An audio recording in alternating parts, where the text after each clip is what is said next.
Okay, we are back for episode 3 of XCOM 2, and we've got a couple of interesting things happening here. First of all, I don't know how long it's been for you guys. It could be minutes, hours, days, weeks. For me, it's been about 2 hours and a lot more alcohol, so we're going to get right back into it here. Okay. So we just got back from our little mission. Didn't go so hot. Let's see. We've got some promotions that we'll deal with in a little bit. I think for the most part, though, we're in pretty good shape. Aside from, the dreadful state of our team. So we just polished off an awesome mission there. What we're going to do is we're going to go and pick up this resource cache. You'll notice here, a little timer keeps ticking. That's a 3-hour flight from Siberia Central to Siberia East. I guess if you go far enough west, you would hit it. We're going to scan for this resource cache. Guerrilla Ops. Oh no. I missed the thing. Is this the thing that I missed? I don't really know what that means, so it's probably not super important. Pockets of resistance in the area remain.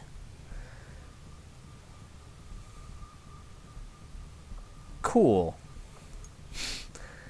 That doesn't seem like a thing that I'll lose too much sleep over. The weird thing to me is that maybe I should have researched resistance comms before magnetic weapons. This doesn't seem like a play that I've seen in most of the streams that I've watched, but it's probably fine. We're going to start heading back here. At the very least, this is a somewhat more central geographical location. The geoscape is something that is going to continue to escape me. We've got some scientists and a shark. I'd really love to get another engineer. Really love to do it. I just don't think that it is worth the time. So we will try and gain a little bit of intel while we're doing this. I do not think I could have predicted this outcome. Perfect. Weapons are a lot like the early railgun prototypes. This seems really really early for me to get magnetic weapons. Is it bad that I find Chen's daughter super sexy? That's like his daughter, man. Okay, mag pistol, shard gun, mag rifle. Ugh. I think it's probably really important that we research this.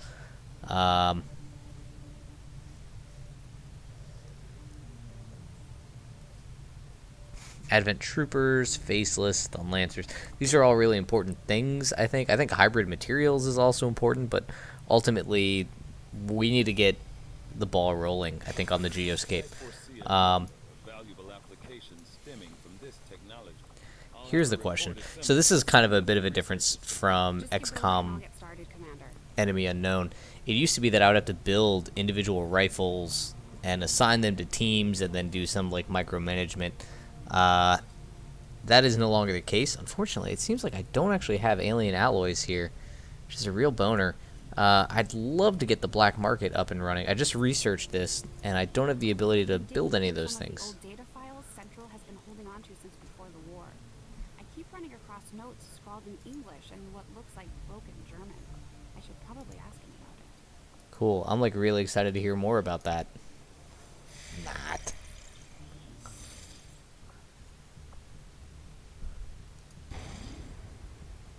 Cool. I can no longer do this thing, so I guess I will continue to gain intel, hopefully. Oh. Advanced Warfare Center now operational. Alright. What is this? I know what this is. Basically, this gives us a chance to... So there are a couple things that we can do. The first is that this gives us a chance, anytime somebody levels up, to get a weird bonus perk, which may be outside of their tree. It's cool stuff. I'm really excited about it.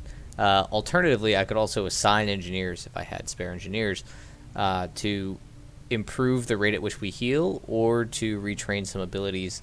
I don't have enough spare engineers yet, so we're going to continue to focus on clearing this alien machinery. What I ultimately want to do is dig down here. We are way out of power, and I believe because these are called power coils, I get a bonus if I build a power station here, and that's ultimately what I would like to do, but I don't know that we're going to have the luxury to wait that long. I can see the allure of the Advent Therapy Clinic. A few minutes under the knife, and you've got a clean bill of health. Too bad you need a chip to get in. Thanks, Bradford. Yeah, this is kind of silly. Like, I basically don't have anything to do. This is probably my fault. Like, I think I've maybe painted myself into a bit of a corner here. There we go. The resistance hit an Advent supply line. We have an opportunity to salvage some high-value materials, assuming we can clear out the alien forces guarding the That site. sounds good. Let's do it. Let's fucking get some. All right, so who do we have here? We've got a Corporal Squatty. What are the chances?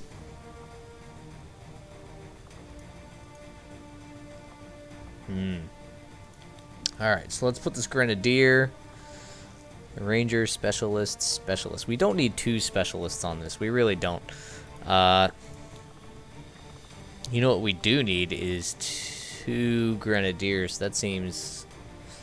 2 Grenadiers, a Ranger. To be honest, I'd kind of... Well, I guess Specialist is good for defensive stuff as well. Let me think on that for a second. Yeah, I think we're good. So who do we need to promote here? Squatty Anderson. So I think he actually might be our first Corporal Grenadier. Again, there are 2 trees, so the first one is going to be very focused on explosives, the first of which is blast padding, which is super important early on. It basically gives you some armor, which is some straight-up damage reduction. When damage is relatively low on the alien side, this is a little OP. It's going to become less valuable as the campaign goes on. On the other side, we have Heavy Gunner, which kind of negates enemy armor. It's a more offensive kind of countermeasure to this. I think it's going to be very important for us to have a Heavy Gunner later, but in the meantime, I'm going to load up on the Demolitions tree on Steve Anderson. Don't let me down, Steve-O. The other question is, would I prefer a sharpshooter?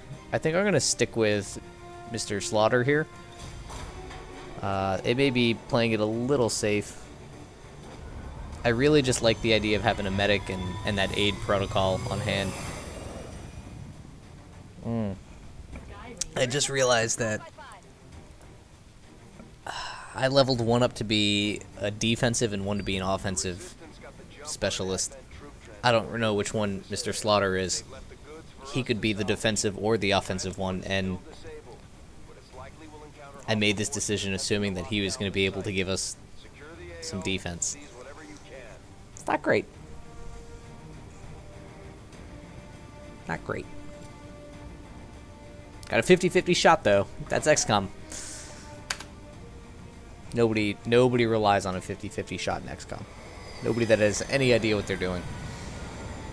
I'm going to apologize again for the frame rate. Rest assured that with or without recording, it's just really buggy on my end. Unfortunately, this is what happens when you're at like a day 0 release. Okay, so no timer at the top right. This gives us an immediate sort of decision point in the strategy for our mission, which is going to be that we don't have a hard count to work against. Happy to see that. Next up is going to be the fact that I don't have a sharpshooter who, you know, basically automatically loses based on movement. What that means to me is I'm gonna have to just sort of commit one guy to gold moves, and that'll be Mr. Slaughter apparently, who has not uncovered a single thing, and that's okay. There is a train somewhere around here that we're going to have to find. That train has some critical supplies on it, which can be destroyed by grenades or gunfire or what have you. And we are going to do the best we can to clear the map without destroying those. So you'll notice I'm leaving my guys out of cover here. If you're new to XCOM, or even if you've played it a fair bit but haven't watched somebody like Beagle Rush, who again is arguably the best person in the world at this game. Like, this took me a while to wrap my head around, and basically he can kind of guarantee, because this guy was the first here, and the way that the activations work for enemy pods and stuff, he knows that the other 3 people here are never going to be under fire, so he's okay parking them here. In fact, he didn't want to move, or he would not want to move one of these additional soldiers here or here or here, because you're at risk of activating another pod, basically, by doing that. It's a little better with concealment, but ultimately it's kind of how the game works in XCOM 2, so easy lesson to learn. Still am not seeing anybody. We'll see if I can kind of maintain my patience here.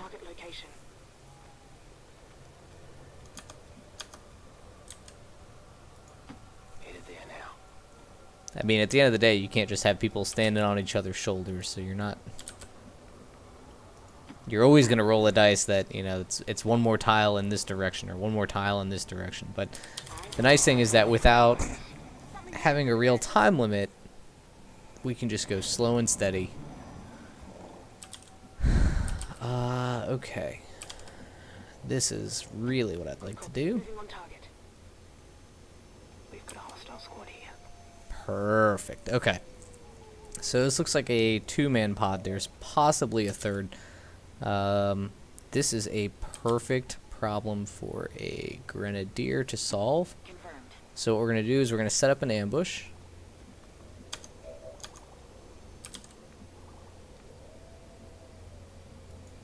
You'll notice here where the line of sight for the NPCs ends, so unless they somehow patrol like 6 tiles over, I think we'll be fine.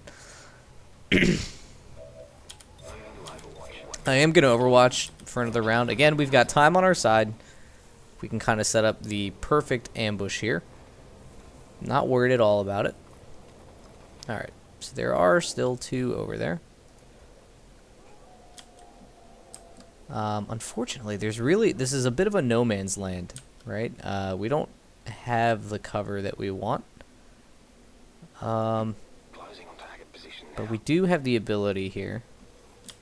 This is kind of a moot point, right? So, grenades do guaranteed damage. And regardless of what I can or cannot see highlighted, you can see here, like, things get highlighted in red if they're going to get hit and damaged by the grenade. So I can blow up this rock or blow up these trees. I can't really see what is going to get hit by this grenade in terms of these 2 NPCs. But I have full confidence that I will fucking crush them both. They both have 3 health. The grenade does 3 to 4 damage. So I actually think that we will be able to grenade these guys both in one shot. That being said, I have made stupid decisions before, and they have bitten me. So here's what I'm going to do. I'm actually going to get in position. I'm going to overwatch my way through this. And Steve Anderson is going to start off with the fireworks. And Steve Anderson can apparently do this, no questions asked. Now I can see everything. But he's going to get a couple kills under his belt. Now the downside to using these grenades, by the way, is that it will destroy any loot that these guys may have dropped.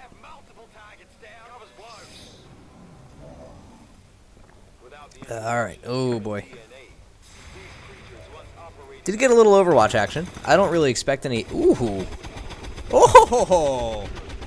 Oh, that makes me feel really good. A Stun Lancer gets dropped. Real happy about that. 1 promotion earned.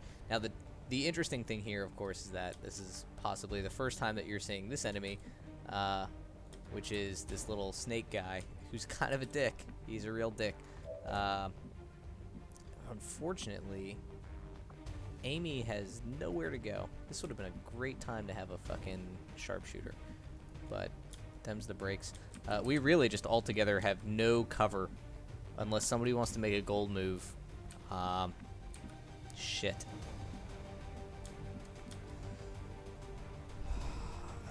Oh no.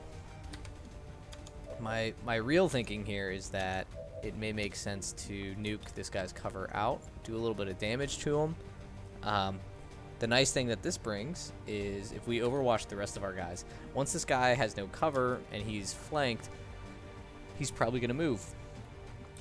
And we may be able to get another string of overwatch shots. Although, to be honest, that last round is setting the bar very high. We cannot expect that level of success. I think my alternative strategy would be to kind of gold move my way up, sacrifice a round of shooting to get a better shot here on the snake. The problem is that all I'm doing is moving closer into his area of effect. I don't feel super comfortable doing that.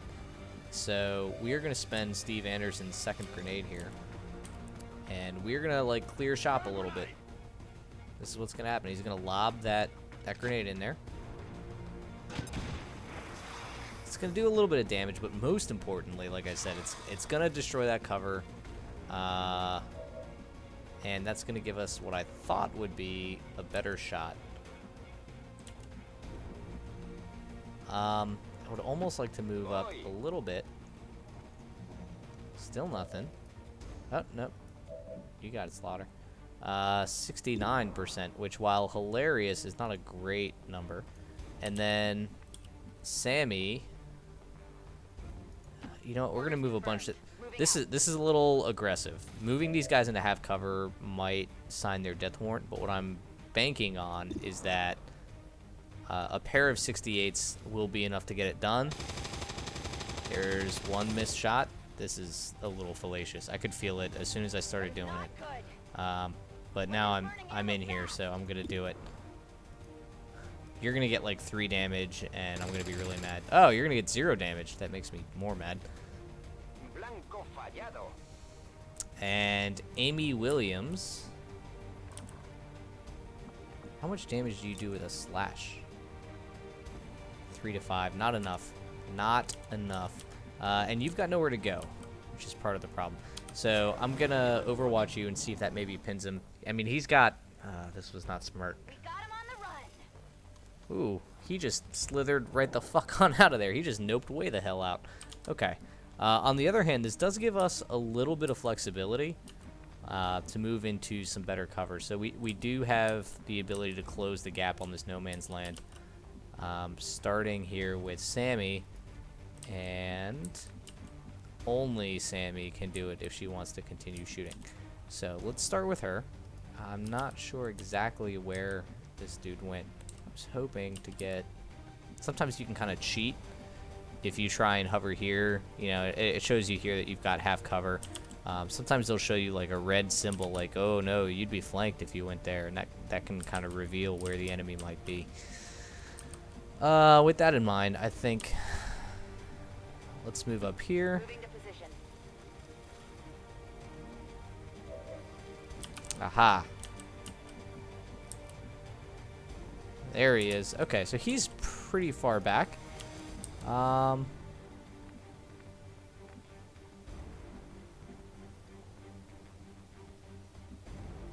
So I think we're just going to move a little bit closer where it makes sense, and we're going to try and overwatch our way through. One thing that I will do is probably aid protocol. Maybe not. I only get 1 per mission, so that might not be worth it. I do think I'm going to gold move Amy up here because she's useless when she's this far back. She's actually still, you can see here, still concealed. That's part of her phantom perk. She's actually still basically invisible, which is pretty cool. Yeah, so...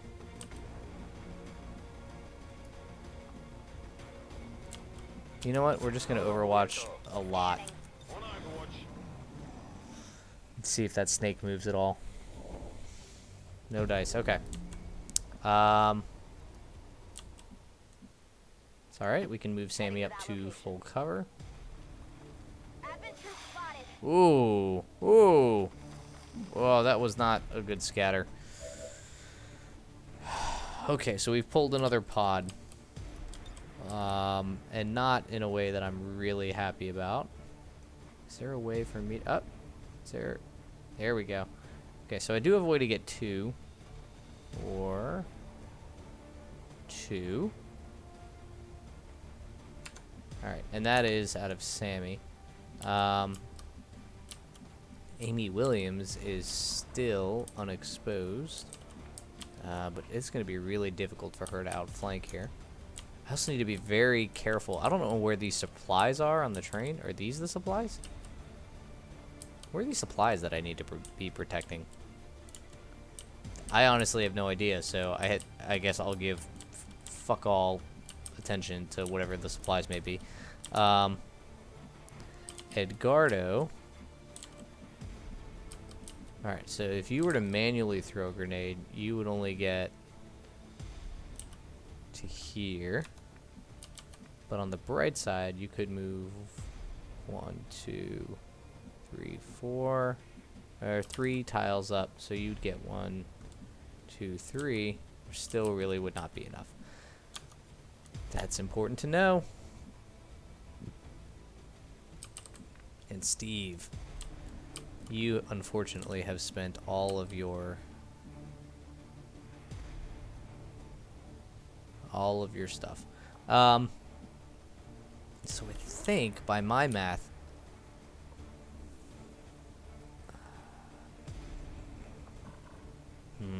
okay, let's be smart about this. Drinks or no drinks. These guys are the biggest threats. You know what I need to be careful of, though? That's just a trooper. I need to start looking for stun lancers. I almost got fucked by this 1 or 2 episodes ago.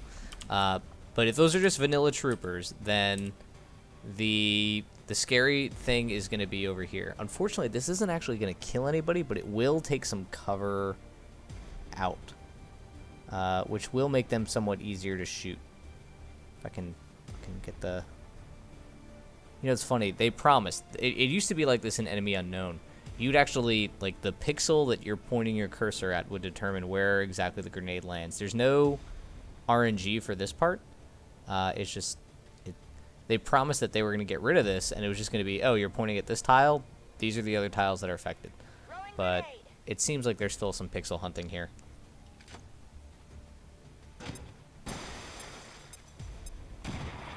Ooh. Okay. So at least Mr. Sneck is... He's out in the open now, so he's going to use one action to move. Unfortunately, he can use the other for, like, very terrifying things. Mr. Gonzalez, if I were to move you here, you still can't see anybody. God, that is obnoxious. Okay. And how about you, darling?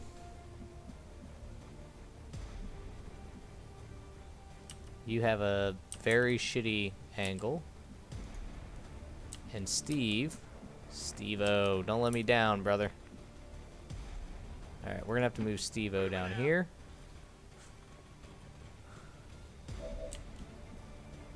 Ooh, 70% on the Sneck is pretty good. I think I have to take that. Fucking let her rip, buddy. Don't let me down. There you go. Boom. Okay. It may seem wasteful, like he just did 7 points of damage against a guy that had 1 health left, and I wasted a grenade. But he would not have that 70% shot unless I had spent that 1 grenade to get his cover down. Now we're in a bit of a weird situation. So Edgardo really can't do anything. I actually may move him to full cover. Next turn he'll be able to move up. In the meantime, I will have him aid Steve, probably, because he is in half cover. And half cover is basically no cover. That's a rule. Happy to do it. Alright, here's the other weird thing, is like Amy Williams is still invisible. Nobody knows she's here. So in theory, she could get to a good point where she can like sneak up and do something really sneaky to this sectoid maybe next turn. I just need to make sure that she doesn't get spotted in the process. So maybe I have her kind of edge around the side. Seems risky. I think the important thing is, let's see, she can go 1, 2, 3, 4, 5, 6, 7. I think 7 is actually base movement. I think that I'm counting the diagonal extra. So if I were to put her over here, she would go 1, 2. Am I counting that right? 1, 2. I feel like I'm missing one. Right? Shouldn't there be 1 in here? Yeah, well, no, she would go diagonal. That's 1, 2, 3, 4, 5, 6, 7. What I'm trying to figure out is how would she get a flank shot on this guy? Would she be able to go 1, 2, 3, 4, 5, 6, 7? She would. You know what? Reckless or not, I'm going to commit to it. Rolling out. We'll dig ourselves out of that hole later. She's got a flashbang. It'll be fine. Nobody knows that she's there. That's my ace in the hole. She's just fucking creeping.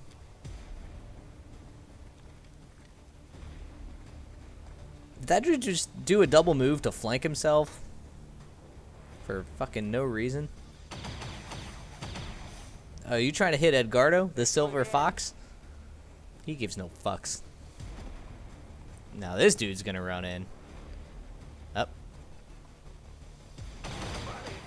Oh, God, Edgardo does give fucks. How did you hit him? Alright. Okay, so let's do a little target prioritization. This sectoid absolutely must die. I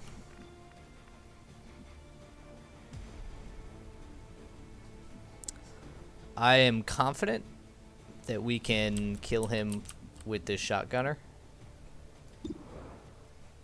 In theory, we should be able to kill him from here, and this would get better as we got closer, I think.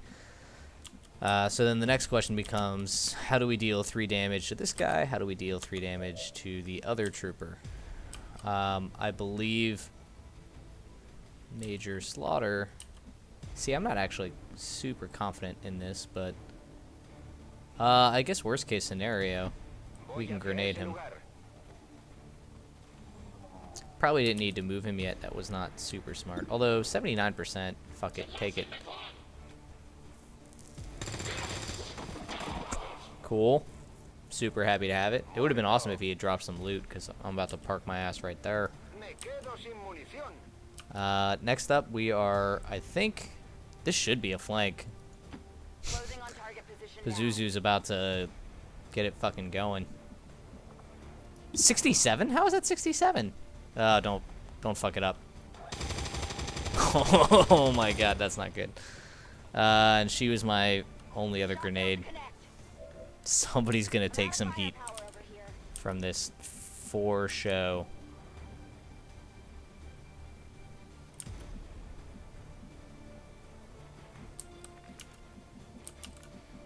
Alright, well now that your path forward is a little bit clearer, I think this should be a free flank and should still protect us from this guy if we fail to kill him. So we're gonna do that. Good copy, moving on target. They've seen me. Yeah, I know they've seen you, it's fine. 90%, 50% crit, fucking light it up. Boom!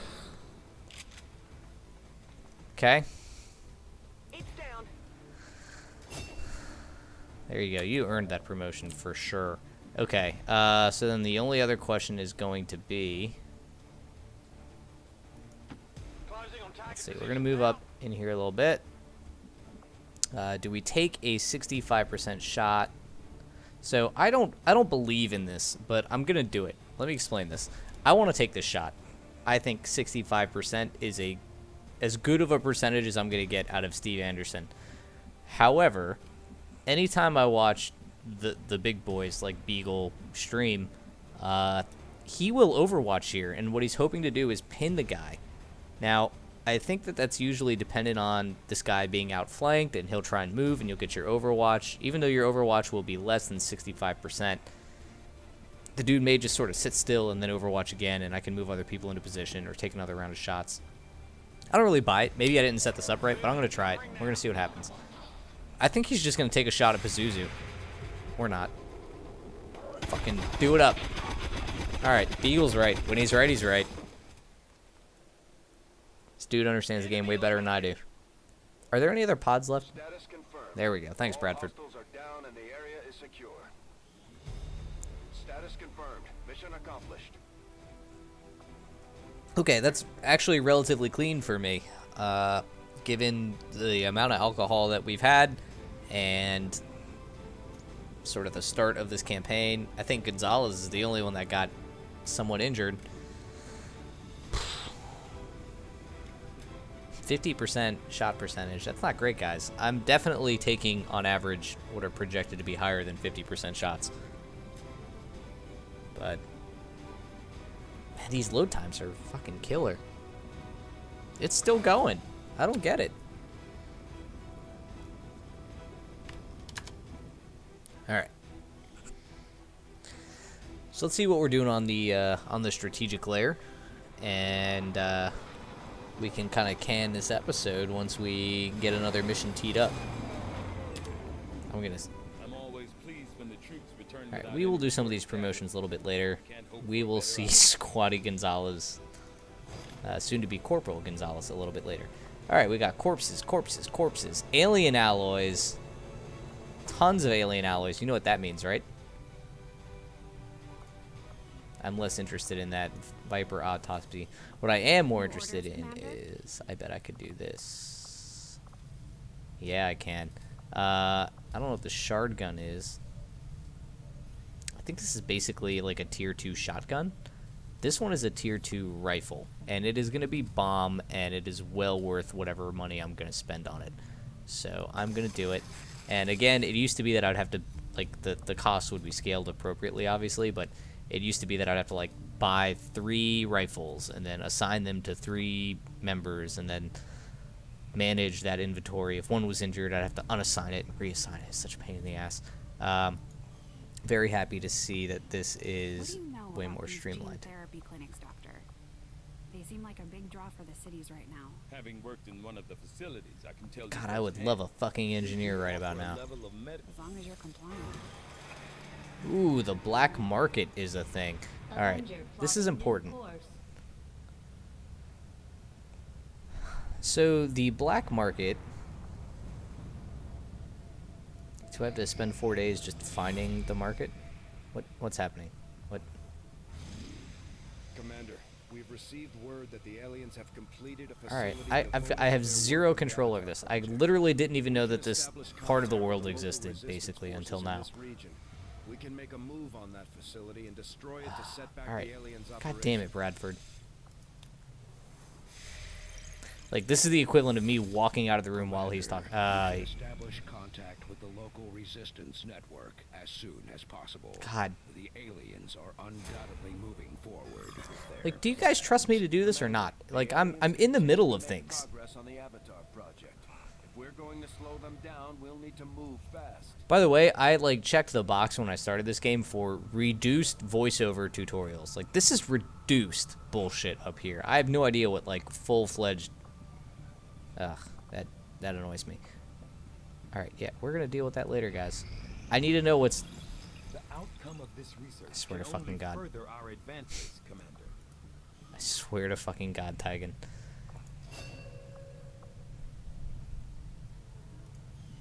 Okay. I wholly understand that.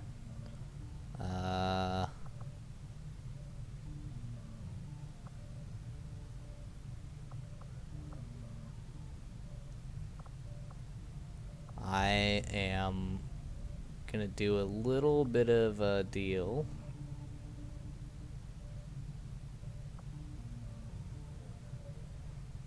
With hybrid materials. I'll see that work begins immediately, Commander. Yeah, I'll it does. contact you when I have a full report available. Jesus Christ.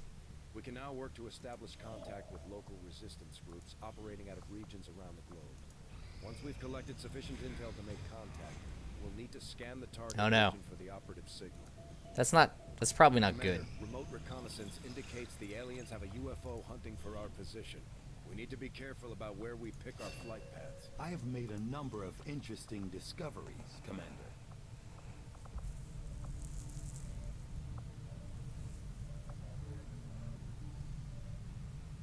I'm going to start with plated armor. This is possibly a bit of a folly on my part. I'm kind of torn between a couple of things here. Datapad decryption is going to give me intel. I actually don't really need intel, so I'm not super worried about that. And plated armor makes my guys tougher in the field. This makes the tactical level easier for me, and I say that having just bought guns. I feel like I'm very early for tier 2 guns, so I may be a little bit ahead of things in the tactical layer. The strategic layer is what I'm more worried about, which is what I think resistance radio is going to help. It's going to allow me to connect more regions. 20 days is a long time. I'd rather have this in 6 days, I think. I could also spring for Gauss weapons, which is maybe tier 3. It seems a little early for me to do that, so I'm going to go into resistance radio. Well, fucking thanks, Tygan.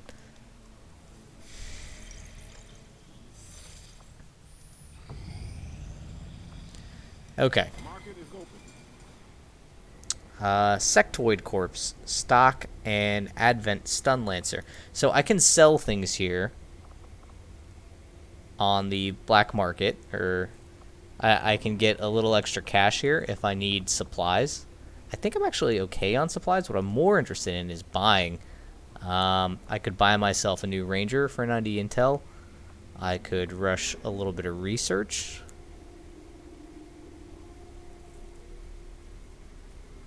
This seems like a bargain. I could get these PCSs, which are basic. I don't know what it stands for, but it's like a personal combat stimulant, maybe. It ups somebody's speed or perception or focus or whatever. I can get mods, I can get crystals, alloys. What I was really hoping to get here is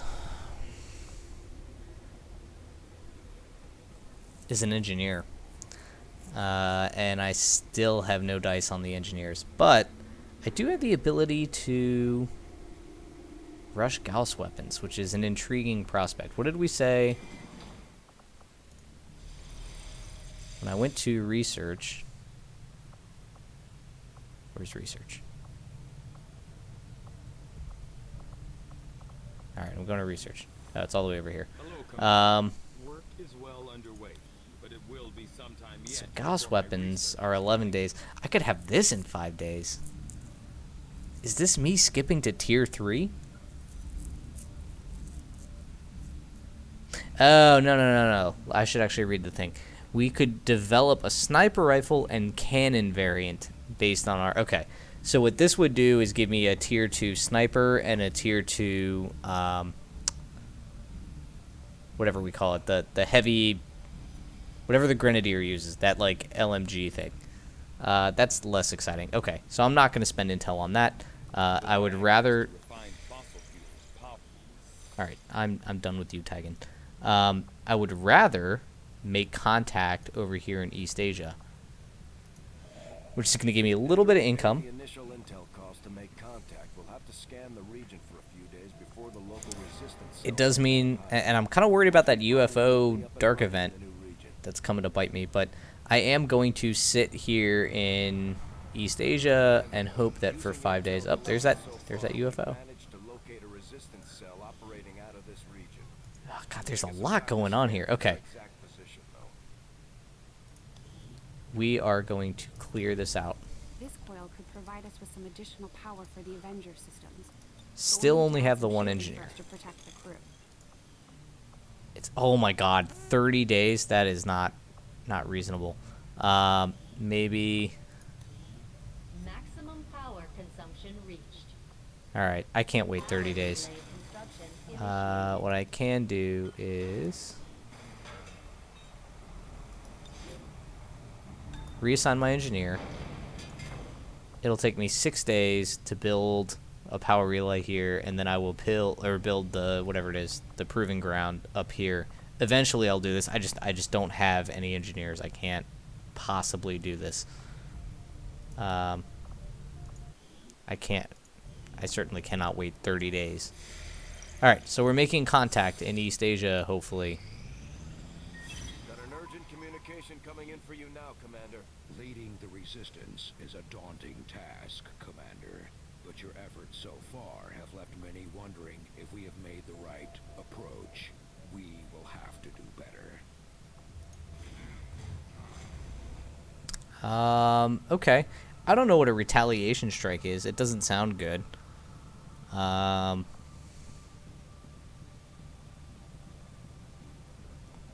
This doesn't seem great. So, vigilance. Let's see. Aliens are on high alert, making it harder. The supplies of the next supply drop by 50%. That could bite me. I don't know what this is, but 20 intel seems like a small price to pay. A mole reducing retaliation count. So this would be bad, I think. I don't really know what retaliation means. It's probably not good. We're going to still focus on connecting East Asia. Oh, great. A new high priority mission. Is this going to be another strike type mission? Setting course for the Arctic territories. Oh, no. I feel like this took like 15 minutes for me to beat the actual mission, and then I spent 20 minutes on the tactical level. So we have a neutralized target. This is going to be an assassination. It's supposed to be an easy mission. I'll tell you what that means for us. So it means that we are going to, let's see here. We don't need a specialist for that. What we will bring is a sharpshooter. And we have a number of grenadiers available. I would actually prefer to bring Rick Sanchez. So the shaken affix that Rick Sanchez has means that he suffered a crazy wound in battle. His willpower is going to be lowered as a result of that. He's shaken from taking that wound. That means that he's more vulnerable to psychic attacks. If he sees people get injured or die, he's more likely to flip out. The only way for him to get rid of that shaken effect is if he can go through a mission and not get wounded. So because this is an easy assassination, I can kind of keep him in the back. So we are going to bring him along. And this kind of does dilute the squad a little bit. We still have 2 grenadiers. Let's go ahead and look at the promotions here. I think it's going to be very important for us to promote Hound Dog. Now she has a nickname here. So we started here, if you remember correctly. Basically, when everybody gets exposed, she remains hidden because of her phantom ability. So I could actually just move straight into Shadow Step if I wanted, which is that she doesn't trigger Overwatch or Reaction Fire, which is pretty fucking cool. Or Shadow Strike, which is while concealed, she gets bonus aim and crit. So this is sort of that Alpha Strike mentality. These are both really good. Like, do I want her to be sneaky and do some damage? Shadow Step to me seems more like a defensive ability where, as you saw earlier in this mission, it's like, man, I gotta really be worried about proccing Overwatch. It doesn't negate Overwatch, so everybody else still has to worry about it. So I feel like if we're being pinned by Overwatch, Shadow Step is only good if Williams is going to kill the enemy that's overwatching. So I'm actually going to stick with Shadow Strike and hope that she can be like that flanker, strike from the shadows, do just an absolute fuck ton of damage. And then, of course, we've got Pazuzu over here. Again, we have a Grenadier. And we did say last time we were going to have blast padding for damage reduction, make them very tanky. We're going to start with Shredder here. Shredder is a really interesting ability. Basically, if enemies have the same kind of armor like we would have for blast padding, that would just act as damage reduction. Shredder can kind of break that for the rest of the mission so that they no longer can reduce damage. It's super important to have.